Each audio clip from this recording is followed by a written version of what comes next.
you so much for taking time out and coming to this wonderful event. I'd also like to thank ET Hospitality, Bikramjeet, and the entire team who's put this effort to make this event happen. Great points, Aditya. I think you've put across our plight from technology standpoint very, very accurately. Today I have an entire erudite and experienced panel with me. I have with me here Rishi Puri. Rishi is the Senior Vice President Operations for Mayfair Group of Hotels. Mayfair Group of Hotels currently operates 13 hotels across India. As their tagline says, stay with us, stay with nature, personifies the sustainability drive that most of the hoteliers are taking to now. Rishi, thank you so much for making it. And then I have Vikram Lalvani. Vikram is the CEO and Managing Director for Sterling Holidays. What started off as a membership-only and resort-only company is now diversified their business. And Vikram has been instrumental in driving this entire revenue shift. Vikram, thank you so much for making it to the panel. Look forward to hearing from you. And then I have Raj Sahu. Raj is a budding tech entrepreneur, if I may call him. He's a dear friend. He started SYSOTEL.AI about 2 years back. About 1,500 hotels currently work on his platform, and the number is only going to go up to 7,000 by end of next year. Raj, thank you so much for making it to the panel. Well, my name is Vivek Gangishetty. I'm the Vice President Sales and Marketing for RMS Cloud. RMS Cloud is a hotel deep technology solution provider based out of Melbourne, Australia. We will be discussing use of technology within hotels. So my first question to my panelists here is, how do you think we can use technology to garner more revenue traction for hotels? And how do you build sustainable revenue channels for the hotels so that we kind of diversify from one channel of revenue? Rishi, if I may start with you, please. See, coming from Mayfair Hotels' perspective, I think, or largely from a hotelier's perspective, I think we as hoteliers were probably the last ones to embrace technology. And the aviation, other industries, I think, started much before, and they led by example. We as hoteliers have now got, for the last about 8 years, I belong to that era where we saw the Whitney slips and all of those, and now moving from there until about 8 years back when our revenues from the online channels were close to about 2 to 4%, and now hovering at about, I think the global average is at about 35%, and we do a little lesser, obviously, for the size of and scale of hotels that we operate. So in upper upscale, we are doing about 22% today, and I think there's a way to go for these to stay. And all these OTAs today and all the online channels are there largely to stay. And yes, support us in garnering more business. Thank you so much. I think perspective well taken. Vikram, if I may pass it on to you, please. Thanks, and in fact, it's a pleasure being here. Very, very enlightening audience that I see here. A lot of the tech company heads out here. And let me just tell you that I'm not just a hotelier. I'm also a tech guy, because I've worked in the tech industry for 5 years, established IT systems and outsourcing systems for most of the global Fortune 50 companies globally. I was with them for 5 years, and I came back to the hotel industry. So the combination of both hotels and technology is something I've always had in my mind for the last 20 years, probably 20 plus years since I started my career. And I started my career as probably one of the first revenue managers in this industry. And this was way back in '98. People did not know what revenue management was. A lot of them were asking me, are you in accounts? So it was as native as and as primitive as that. The first thing I used, I remember, as a revenue manager was to leverage technology. And in fact, I would not say technology, it's a very big word. I would say it's leverage a digital transformation solution that would enable or would help me take better decisions that would enhance and bring in incremental revenues for, at that point in time, it was the Taj. So I think the use of technology, I would say, is more from a use of digital assets, and use of digital assets to enable you grow sustainably over the period of time is something that is here to stay. 25 years ago, probably it was very new. And I remember when I put up the GDS first, I made a mistake. We didn't know what it was. The internet bookings in '99 was probably never existed. Oh, what nobody would put in a credit card. They have no, faith in internet bookings. At that time, it's called internet bookings. But I think over a period of time, the industry has overcome those aspects of, I would not say roadblocks, but I would say to understand and to get acclimatized what digital solutions can do for business. I think we've come a long way, and the hotel industry is not far behind. We talk about airlines, we talk about hospitals, we talk about various other service industries, and I think we are catching up and we are far ahead. Far ahead when compared to many, because we have a aspect to take care of, which is the customer journey aspect. It has both the hard elements and the soft elements. And here in this industry, the soft elements play a larger role. So how do you interject technology? To what extent do you need to interject technology? Whether it's to enhance revenues or through the customer journey, or even for analytics as to understand what the customer buying behavior is. I have a large analytics team that only does that. Understanding what the customer behavior is, what's the customer journey, and when is his decision point to take a holiday.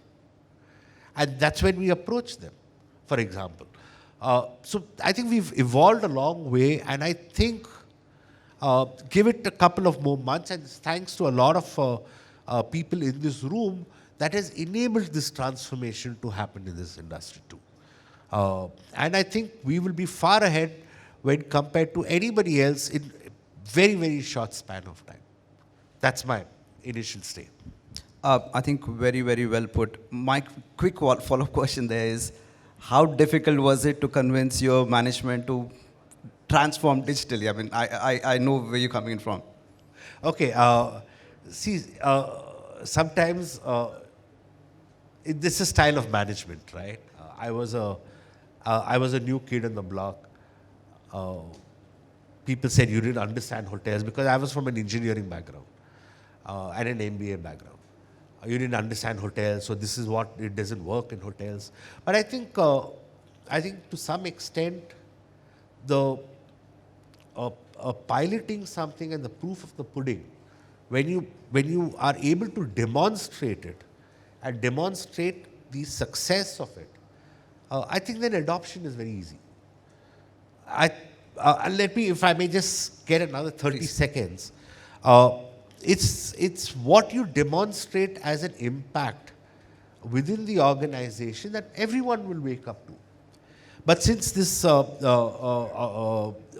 group out here has several of the leaders from the hospitality tech industry, I may, if with your permission, take another 20 seconds and Please. probably say something which may not necessarily be music to the ears.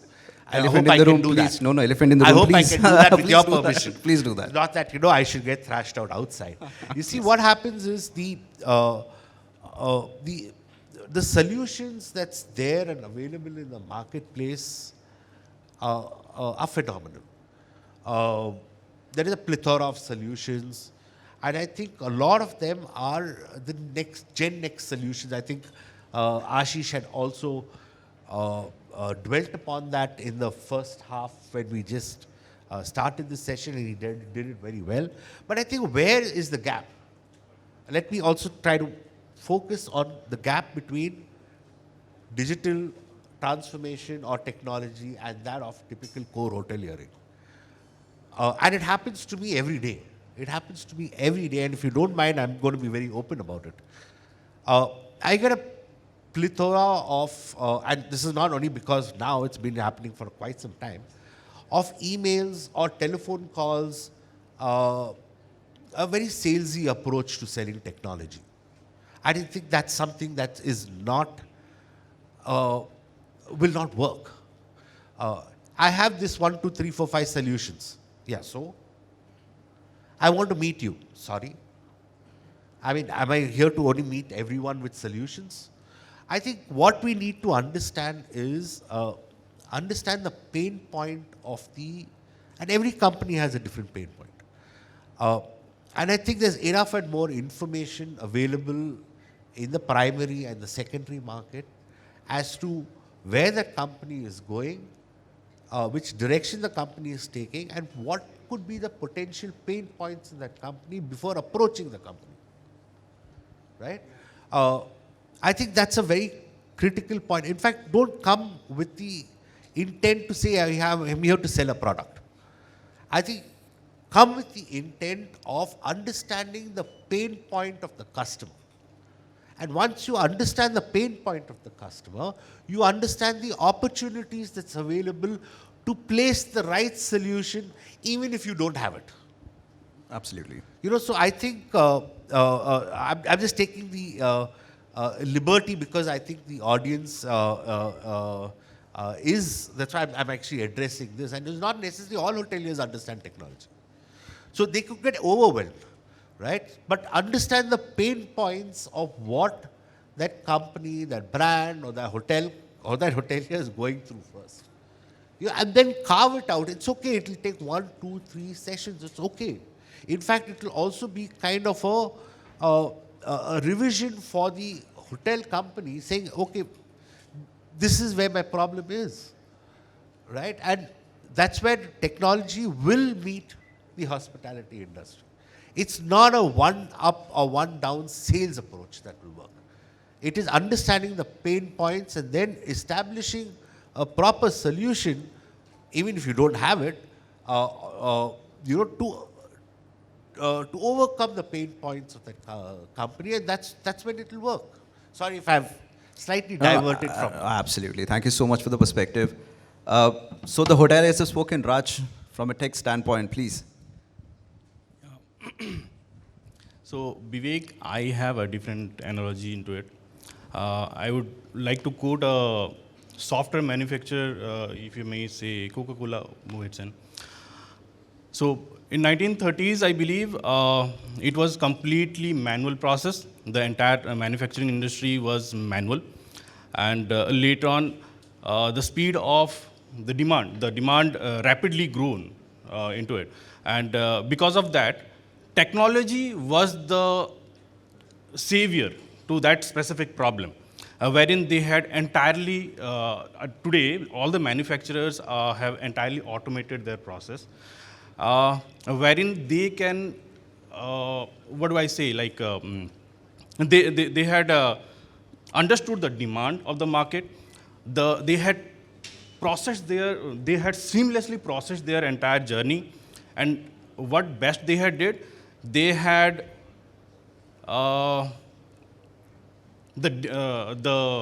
do I say? I'm sorry to give you the exact words. That is the dead stock. Sorry, that's the dead stock. They had completely waived the dead stock, which I believe in our hotel industry is about the inventory which we are left over in the day-to-day basis. I'm referring that with the software company. So automation is something which we adapt. And I believe that if we use this same technology prospects in our internal hotel industry also, automation is something which can bring up value to every hotelier.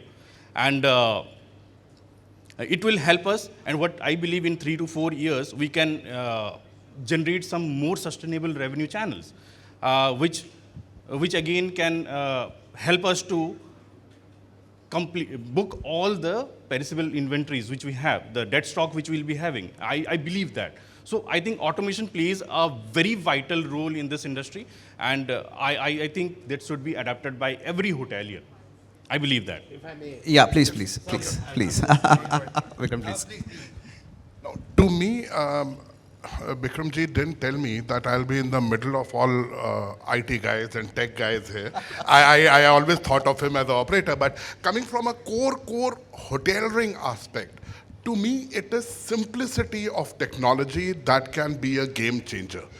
At the end of the day, the technology that you guys have so fondly generated and curated is going to be used by somebody who has been in the industry for the last about a year, could be a 12th pass, could be a hotel management graduate. So it has to be simplicity of technology. By overcomplicating things, I think that is where we go wrong, point A. Point B is that we have to ensure that all of this technology actually speaks to each other. My major challenges that I keep discussing with my friend Aditya, who delivered a beautiful session, is that integration of A to B and to C and to Z, that is very important for me. Because if I have a standalone a technology, a tech sitting here, which doesn't interact with B, then that is where my game is done. So to me, one solution, very rightly said by Vikram, that I think every hotel will have their unique perspective, unique requirement.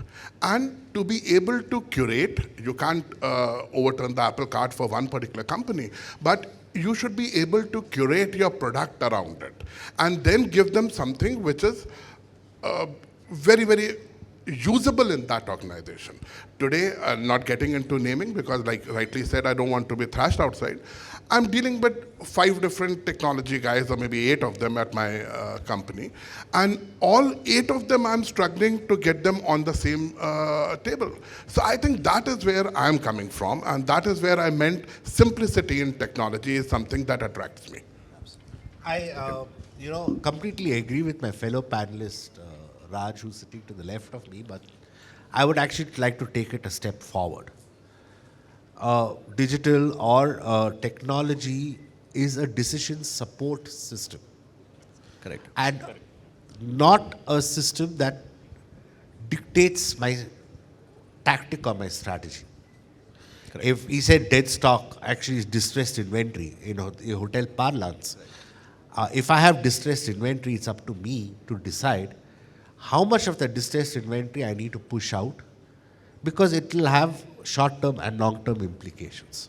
So digital transformation or technology is an enabler, is a decision support. It helps in better decision.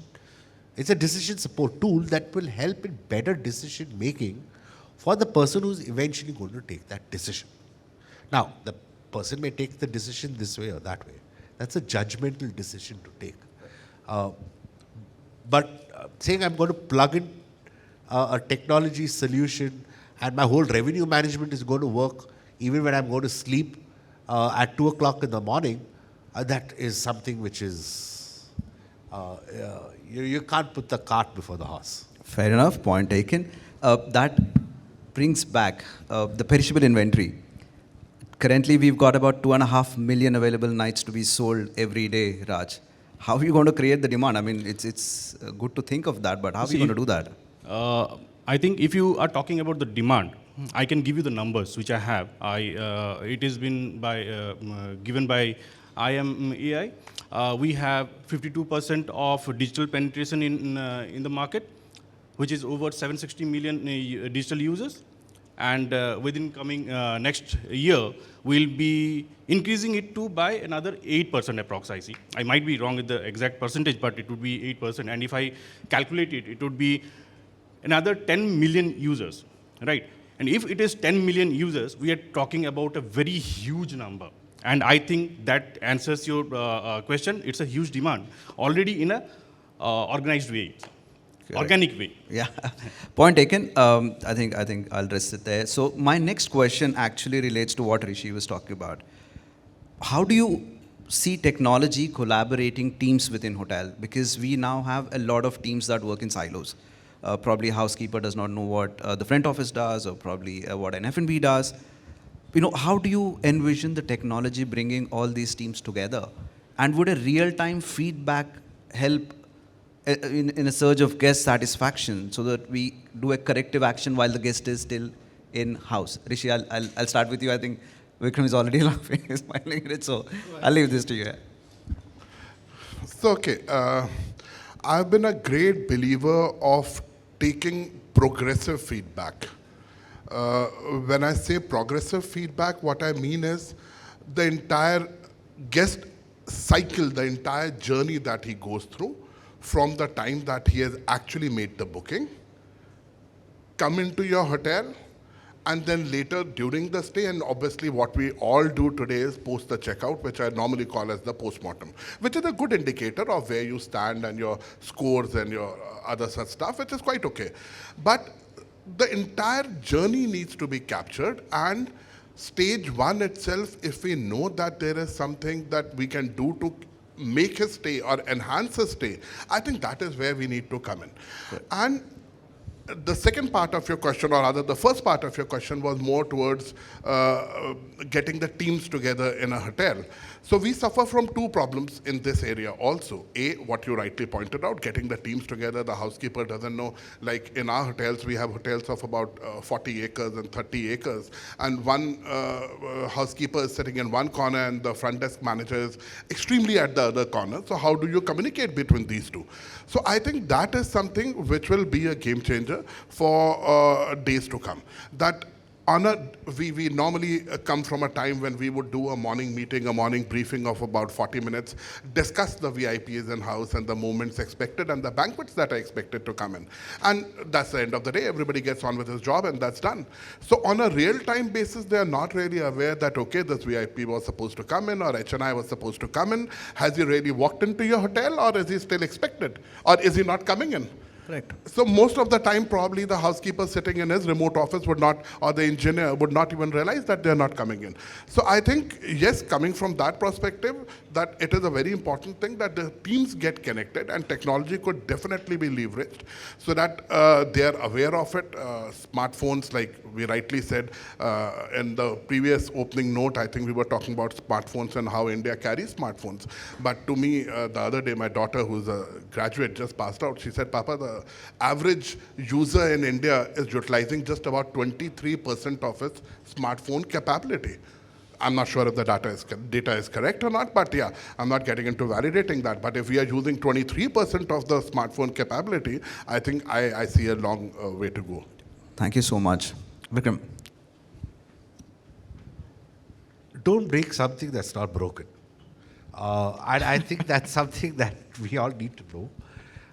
Even Ashish said that this morning, that in terms of the customer interface, in terms of hospitality, I think India is far ahead. That's why even the Rambagh is #1 in the world. And I'm proud of that. I've worked with the Taj too. Sterling Khana is a small hotel, but it's in the top 25. We have several hotels across the spectrum that in India that reach the top league. So I don't, and we've all done that without all this, intertwining within the hotels and stuff like that, because we've been running it and we know how to run it. So again, I would say it's more a decision support rather than something that is driving the business, #1. #2, you came with the next question of, customer feedback at every point. And I will give you an example of,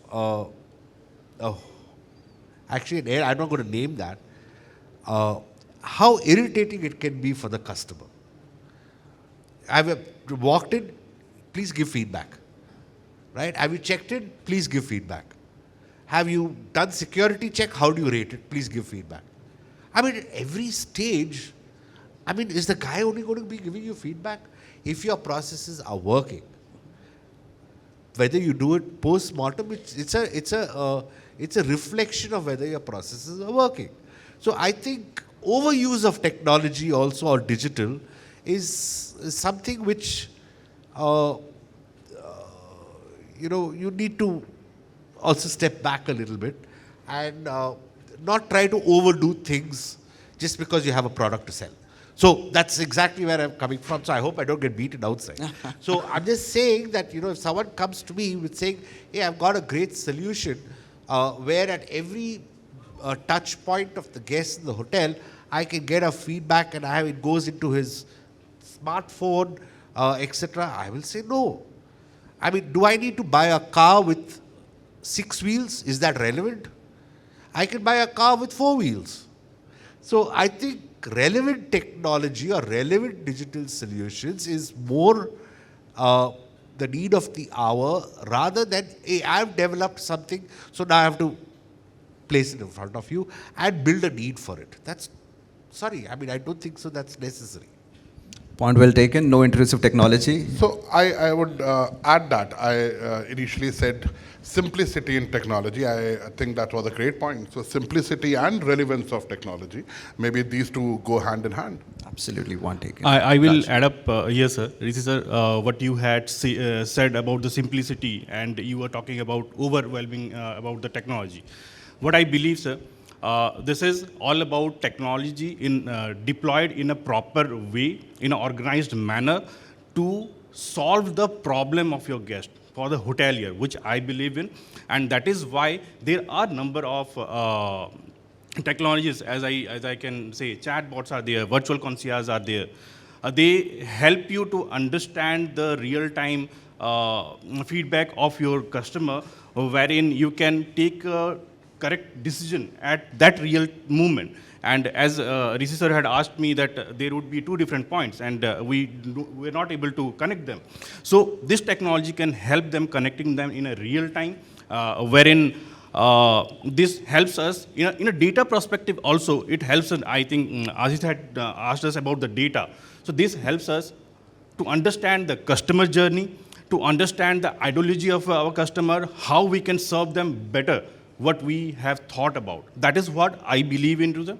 And there are many technologies in the market, and there are innovations coming in. So we also evolved in this very near by. So we understood the pain point of every customer, and that is what we are trying to make, so that it can ease out the hotelier's pain and ease out the journey of their customer. That is what I think it should be. And I agree with you, sir, that it shouldn't be overwhelming. And that's very true, because I'm also a tech person, but whenever I go to my smartphone or anything, when I get a pop-up, I get irritated because I was working with something else. So I agree on his part also, but it can be balanced. We have that ability of balancing it, but we need a proper way to understand the customer requirement and a hotelier requirement. Fair enough. Point taken. My last question, again, moving away from what the customer journey is and what revenues are. Today, the elephant in the room is a large customer acquisition cost that we take as hoteliers. Today, average hotelier spends about 20% in acquiring a customer, might be from a third party, from an OTA, from a travel agent, from various other channels that you might have created. Especially from a managed and a franchisee properties, where the hotel owners need to be shown value. How important do you think is to optimize the customer acquisition cost and bring it down from 20% as much as you can? Okay, Vikram. I think if I may Please, go Vikram. ahead, keep franchises out. At least I don't do franchises. And I will not do it also for some time, for Fair sure. enough. But you raised a point of customer acquisition, probably through an OTA, right? And can I acquire that same customer at lower cost, zero cost? I think that's a very that's utopia. This is what I'm trying to say, because I don't think so. It's necessary to compete with those channels. I think it's necessary to complement those channels. And the market is big enough. You're able to expand in newer markets. You're able to have differentiated offers in your markets that some of these OTAs can't do. But I think it's more than just looking at the cost of acquisition. I think it depends on how much of what's the size of that market that you're able to capture, and whether you're able to, and how you're capturing that. So the overall, the cost of acquisition of an OTA, they also need to run their business. And for them, technology is their business, right? So it's okay. In fact, it all depends on how you complement the effort, differentiate yourself rather than try to compete with it. So that's why hotels start competing with technology, right? And I don't think so. That's correct. That's not going to in the long run. It's not going. It's going to be detrimental for both. I think you have to use this what is available for your benefit, as well as you look at ways in which you can expand in the market rather than try to compete with one or two channels. I will want to grow my OTAs irrespective of what the cost of acquisition is, because they are catering to a market which I'm not able to reach. I will reach another market. So I think it's about complementing the effort and not competing efforts. And I think not only as an example of OTA, but I think this is an example everywhere and in different walks of life between the hospitality and the technology partner. You cannot compete with one another for the same thing. Correct. Absolutely. Rishi, if I may. See, to me, I concur with what he said, Vikram said, and OTAs are there to stay.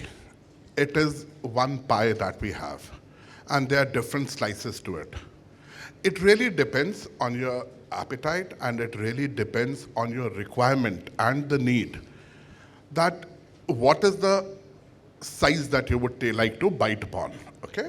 Now, OTAs is completely controlled by us as far as inventory is concerned.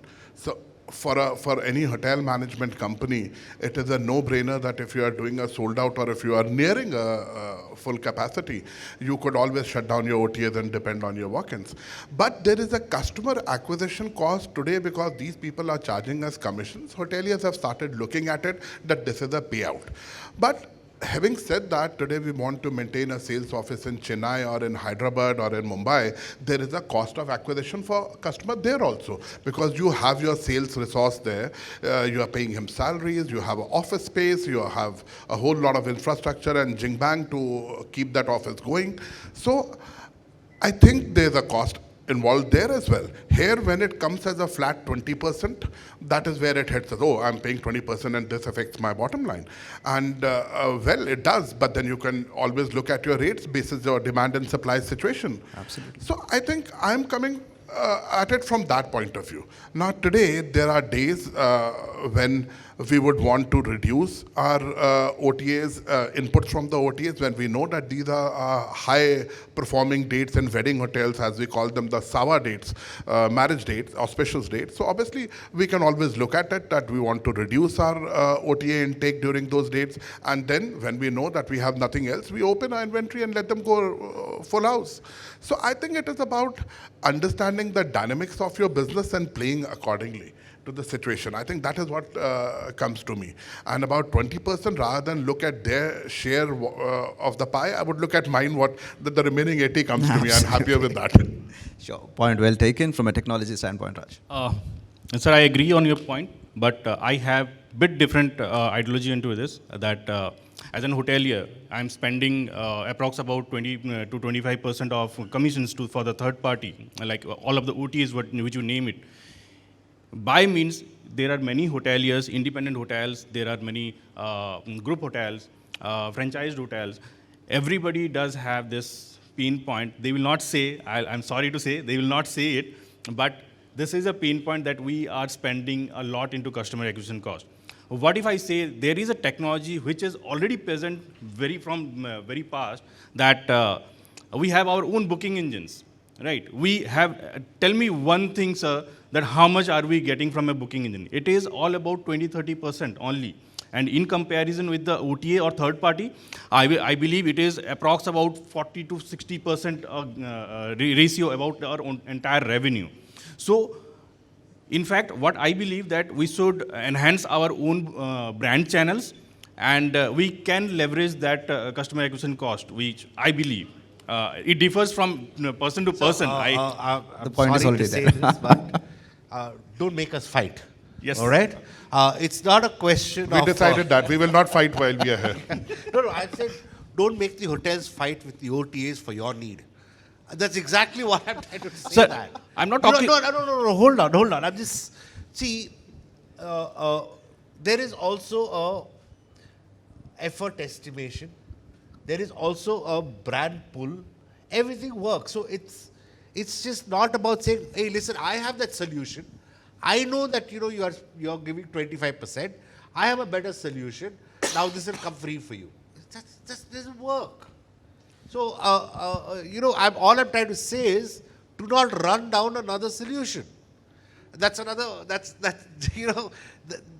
probably that's another feedback I want to give, and it does happen. Oh, you are in this, it's useless. I mean, I don't think so, that's correct. I've gone through it myself. Oh, you're doing this, the support system is terrible. You go into it and see for yourself. Then don't come back crying. I mean, that's not the way. Correct. Since the group has a lot of technology head-on shows out here, I think I have to voice it out. I agree.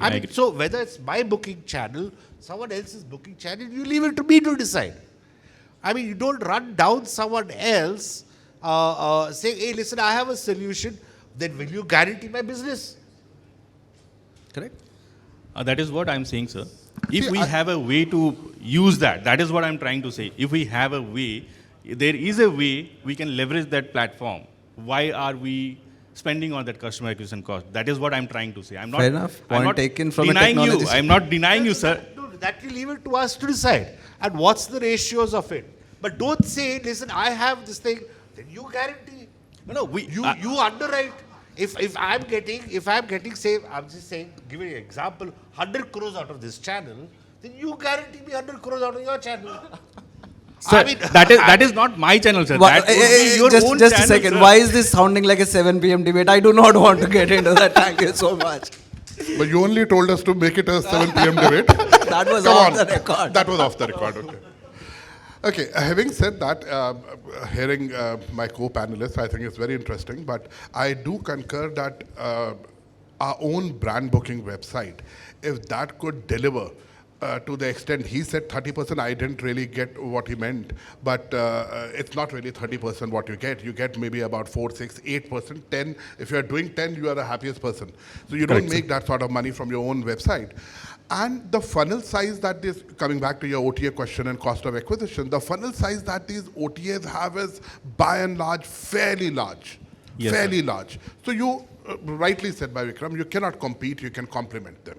And try and see how you can push or divert business through your own website. So maybe these two will have to live hand in hand and go together. Absolutely. Point taken. Thank you so much for this debate. For this discussions. I was about to say that. Thank you so much for this. It's lovely conversing with you. I think we are end of time. Thank you so much again, ED Hospitality, everyone here, and the panelists. Thank you so much for being here.